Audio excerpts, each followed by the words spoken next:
અને એટલે મહાપુરુષોએ હમણાં સુંદર વાત કરી કે આપણે બધાનું વભળવું છે, પણ બધાનું વભળ્યા પછી બે બોલ આપણે કના ઉતારવા છે, ઉતારજો પાછા. બધાનું ભેળું કરીને કચરો થાય એ બધા નહીં આવે. એટલે એમાંથી એક આધાનો તો શબ્દ ઉતરી જાય તો જીવનનું કલ્યાણ થાય. અને એટલે મહાપુરુષો આપણા જગાડી રહ્યા છે કે જાગી તો, આ સમય જાગવાનો આવ્યો છે, મનુષ્ય અવતાર આવ્યો છે. બીજી કોઈ યોનિની અંદર આ વાતને સમજણમાં આવે એવી વાત નથી. કેવલ મનુષ્ય અવતાર.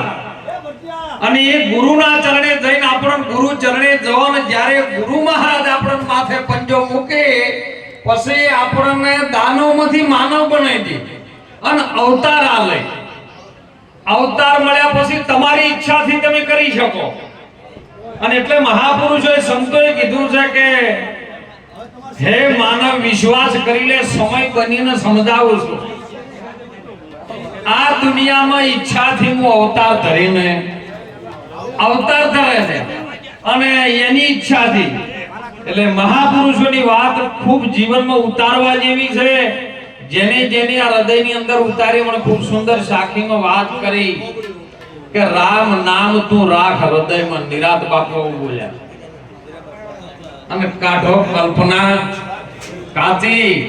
આજ એટલે શરૂઆત થાય, અંત એટલે પૂર્ણ વિરામ થાય, અને મધ્ય છે એટલે વર્તમાન છે. આ વર્તમાનની ભૂમિકામાં જે બોલી રહ્યો છે એને તમે ઓળખી લો.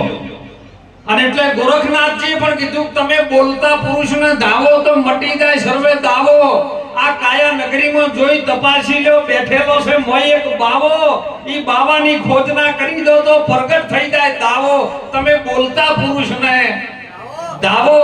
તો કે બોલતો પુરુષ કોણ છે? તો રવિરામ બાપુ કીધું બોલે એ નર તો બીજો નથી, પરમેશ્વર છે પોતે. અજ્ઞાની ને અક્કલ મઠો અળગો રહીને પોતે.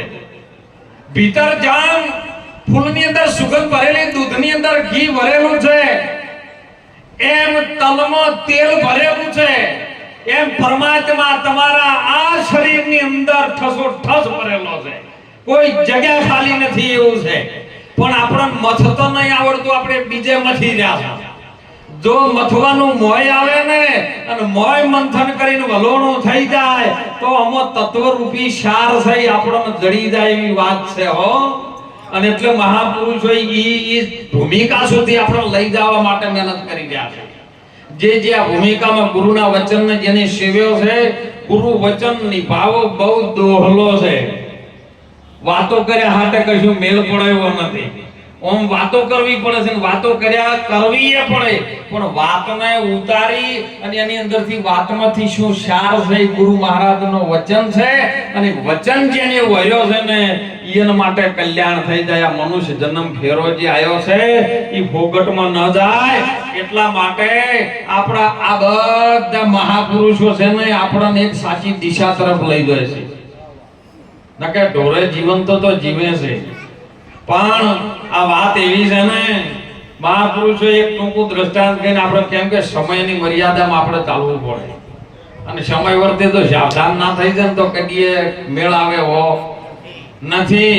ટેટકની સભા ભેળી થઈ હતી. કોકને જાહેરાત કર્યું હતું કે ગુરુ દત્તાત્રેયના ગિરનારના ડુંગર ઉપર ચડી અને તેઓ કણ દર્શન કરવાના, અને જે પહેલો નંબર આવે એને ઇનામ આપવાનું, સન્માન કરવાનું. એટલે બધા ડેડકા કૂદકા મારતા મારતા ગિરનારના ડુંગરની બાજુમાં બધા ખડકાઈ ગયા.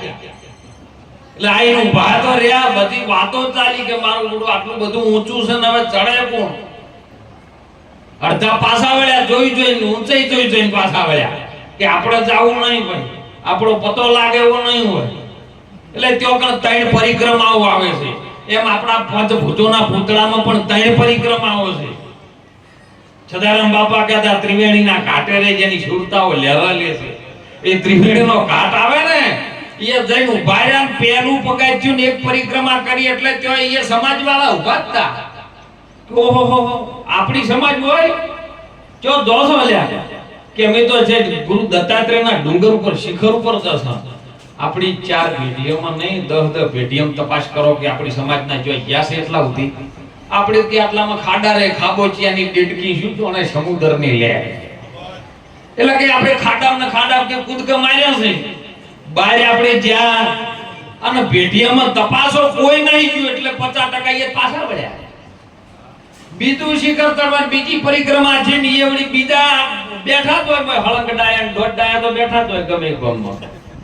એટલે કે આ બધા જ નીકળ્યા છે ટોળું ના ધજાયો લઈને જોઈશી જો કે શિખર ઉપર જવાનું કે આપણી બાપ દાદાની કોઈ પેઢીમાં નહીં ગયું, કોઈનું નામ તો તપાસો, કોઈ જ્યું નહીં. આપણે આ ખોટા બધા તમે અબાળો કરીને હેડ્યા છો.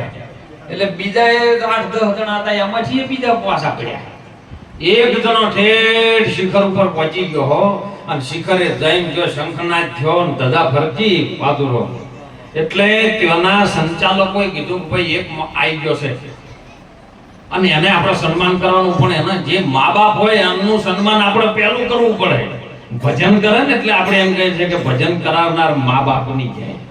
એના મા બાપને કારણ કે આવો પુત્ર જેને પ્રકાશ કર્યો હોય ને એમને વંદન કરે એટલે મા બાપને બોલાવે, એમની સાથે સન્માન કરીએ.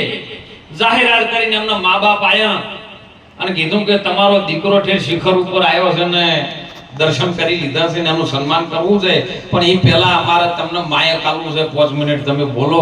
એટલે મા બાપ રોવા માંડ્યા.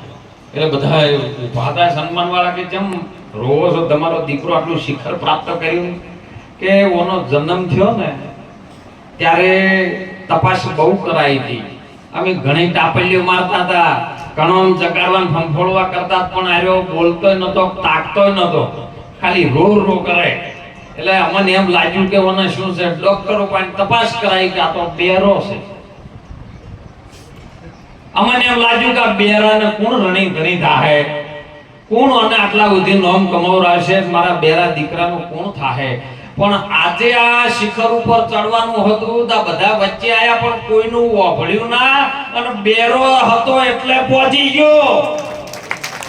એમ જો તમારે સમાજની અંદર એકતા લાવવી હોય, પરમાત્માના દ્વાર સુધી જવું હોય, વ્યસનથી મુક્ત બનવું હોય તો સાચી વાતોનો ઓભળજો, બાકી બેરા થાજો તો શિખર ઉપર પહોંચજો. ન કે જો છો એની છો. એટલે કહું છું કે જાગજો. જાગ્યા સો નર ભય પદ પામ્યા, ઊંઘેલે જન્મ ગુમાયા. કહે કબીર સુનો જેને મનને સાધ્યું, જોઈને રમતા જોગી આ કાયા નગરમાં આયા. રમતા જોગી આયા. આ જોગી આયેલો છે ને આ પોત ભૂતના ભૂતળામાં રમી રહ્યો છે. ચૌધી આનંદ કરજો. કોઈ ભાઈઓ ભેળા રહેજો, પ્રેમથી વરસજો. કોઈ ઊંચું બોલશે નેતું બોલશે, પણ તમારે કયો જવું છે એનું ઠેકાણું સરનામું ગોતી લેજો. આ મહાપુરુષો પાસે સરનામું છે સાહેબ, અને સરનામું જેના હાથમાં આવી ગયું ને એનો બેડો પાર ને પાર. એટલે આજનો અવસર દાસ બાપાની સત્ર સાહેબ આપણે બધા ભજનમાં ભેળા થયા છે. તમામ મહાપુરુષોએ વાત કરી છે કે જાગજો ને વ્યસનથી મુક્ત બનજો સાહેબ. મોબાઈલ ટેકનોલોજીનો યુગ છે, બહુ ચાલવા જેવું હોય, બહુ ઘણું YouTube માં, Facebook માં, Instagram માં ઘણું આવે છે. સ્ટેટસ હું તો કહું યુવા ધનને ખાસ પ્રાર્થના કરું છું કે તમે સ્ટેટસ મોબાઈલ ઉપર મેલો ને એટલે બહુ વિચારી મેલજો. તમે મોય સ્ટેટસ તો મેલો કે રોણા ફરક ના પડે. અને ભૈલું નો તો બર્થડે છે કે ડીજે વગડાવો, ભડાકા ફોડાવો ને બજાર બંધ કરાવો, આવો તો સ્ટેટસ મેલે છે. પછી ઈ ભડાકા કરતો હોય, બજારો બંધ કરતો હોય, દીકરો જેવો પાકે, ગુંડો પાકે કે એટલે બજારો બંધ કરાવવા વાળો ગુંડો હોય. અને એટલે દીકરાની અંદર સંસ્કારમાં આવે, પરિવારની અંદર એક સંસ્કારનું પરિવર્તન થાય, સમાજની અંદર કઈક એકતા જળવાય, કઈક વ્યસનથી સમાજ મુક્ત બને. 18 આલમની અંદર એક જ સદારામ બાપાનો મંત્ર હતો, તમે શિક્ષિત બનજો, શિક્ષણ પ્રાપ્ત કરજો. શિક્ષણ પ્રાપ્ત કરી અને ખૂબ ભણજો સાહેબ, ખૂબ સંસ્કાર પ્રાપ્ત કરજો, સંતોના ટચમાં રહેજો. મોબાઈલના તો બધા ટચમાં છે પણ સંતોના ટચમાં નહીં રહેતા. નેટ ઉપર ઘણા વિશ્વાસ રાખે પણ પોતાના પેટ ઉપર વિશ્વાસ નહીં રાખતા.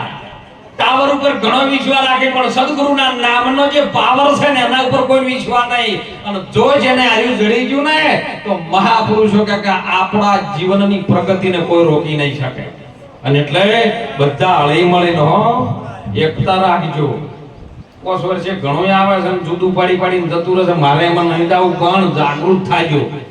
તમારે કયો જવું છે એનું નક્કી રાખજો સાહેબ. આ મનુષ્ય અવતાર મળ્યો છે ને એ વારંવાર મળતો કોટી જન્મના પુણ્યથી મળ્યો છે મનુષ્ય અવતાર, હેત કરીને હરી ન ભજો તો લાખો વાર ધિક્કાર. આ તમામ મહાપુરુષો આદિ અનાદિના જમ છે ને એમના એમ જ છે હો. જમ હતા એ ઋષિ મુનિઓ જ છે, સંતો જ છે, પણ હાલના નવા પેકિંગમાં આપણે બધા આયા છે ને એટલે કદાચ પારખવાની દ્રષ્ટિ તો ગુરુ મહારાજ આપણને આપે ને તો આપણી દ્રષ્ટિ ખોલી જાય. કારણ કે ઓખોથી તે કોઈ દેખાતું નહીં હો, એની અંદર દ્રષ્ટિ ન હોય ને તો ગુરુ મહારાજ આપણને દ્રષ્ટિ આપે છે. અને એટલે સદગુરુજીએ મને પારખનો રસ્તો બતાવ્યો, મને આપમાં આપ ઓળખાયો. ગુરુજીએ મને પારખનો રસ્તો બતાવ્યો. ઓહમ બ્રહ્મા સોહમ શંકર વિષ્ણુએ રરા સુનાયો. તૈણનું ગુજારો ચાલે આ જગતમાં એનાથી અટક્યો છે આ સંસારો. ગુરુએ મને પારખનો રસ્તો બતાવ્યો. આ પારખવાની રીત, સંતોની રીત આપણા ગુરુ મહારાજ સંતો શીખવાડે છે. અને રીત પ્રમાણે જો આપણે ચાલશું તો જીવનની અંદર આવું સારું કાર્યની અંદર આપણે લાભ લઈ જઈ શકશું. એટલે દીકરા દીકરીઓને પ્રાર્થના કરું કે આપણે ખૂબ ભણજો, ખૂબ શિક્ષણ પ્રાપ્ત કરજો. અત્યારે યુગ છે ભણવાનો, સાહેબ ખૂબ ધ્યાન રાખજો હો. અને ખાસ હાથ જોડીને વિનંતી કરું છું કે મોબાઈલમાં લેવા જેવું હોય લેજો, ન લેવા જેવું ના લેતા.